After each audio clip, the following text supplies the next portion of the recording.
caused because of that.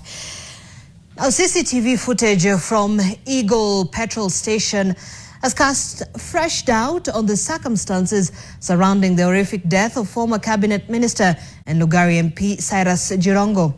Contrary to claims by Climax bus driver that Jirongo was overtaking vehicles in a heavy 2 a.m. traffic, moments before the head-on collision, the footage shows there was no traffic at all and that Jirongo was not overtaking.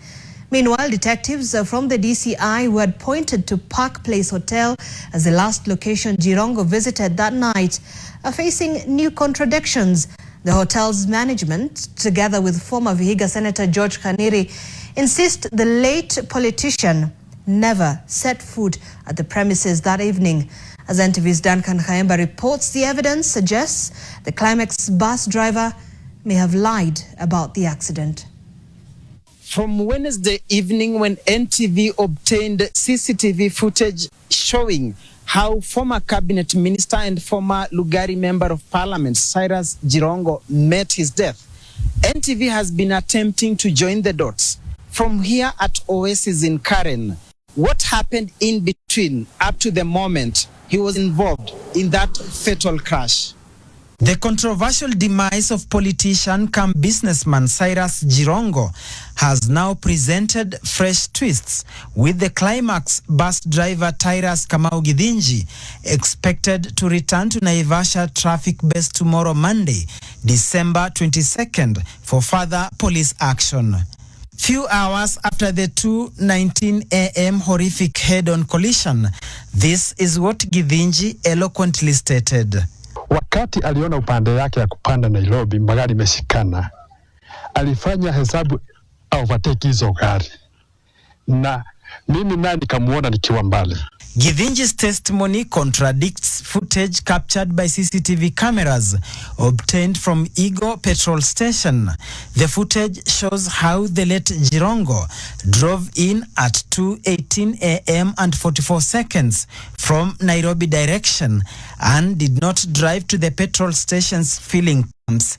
Instead, he made a U-turn in 34 seconds and at 2:19 and 19 seconds headed to the exit and turned hastily towards Nairobi, the direction he had come from. And 6 seconds later, at 2:19 and 25 seconds, collided with the Climax bus that was ferociously rolling downhill towards Naivasha, crashed into Cyrus Jirongo, dragging him for some distance, with the Mercedes spinning off the road before the bus eventually stopped.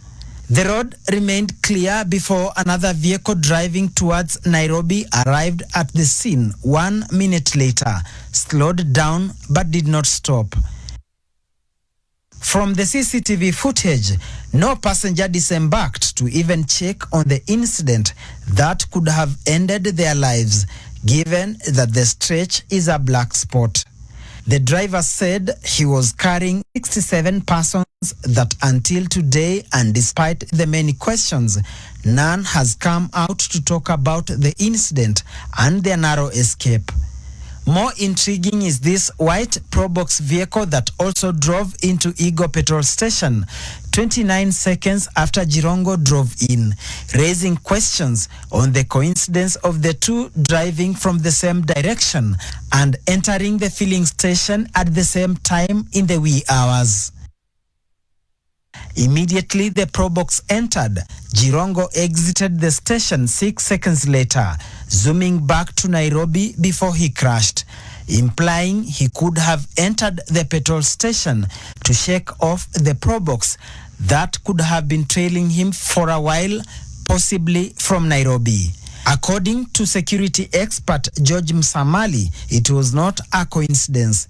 Jirongo was desperately attempting to save his life. It was possibly a tiger tail. Possibly he must have driven out of Nairobi, knowing after getting out of Karen where he was, he must have realized that he's under surveillance. And to shake off the surveilling team, he drove out of Nairobi instead of going to his Gigiri home. and he realized that he's under a tiger trail, and that is why he drove to Naivasha, and he was trying to shake off the pursuers, and that's why he got in, and instead of stopping, he left immediately. And after leaving, the accident occurred. And the accident scene was a choke point. Yeah, it brings a lot to question, because that is what the driver told us. And I normally say that a story told is a story altered. We need really to interrogate what the driver was telling us and exactly what happened. Detectives from DCI are said to be following leads that show from Karen Oasis within Karen Plains, that is close to official deputy president's residence. Jirongo switched to Park Place along Magadi Road before eventually leaving and getting involved in the fatal accident at Karai along Nairobi-Naivasha Highway. However, multiple sources within Park Place say the claim is a decoy.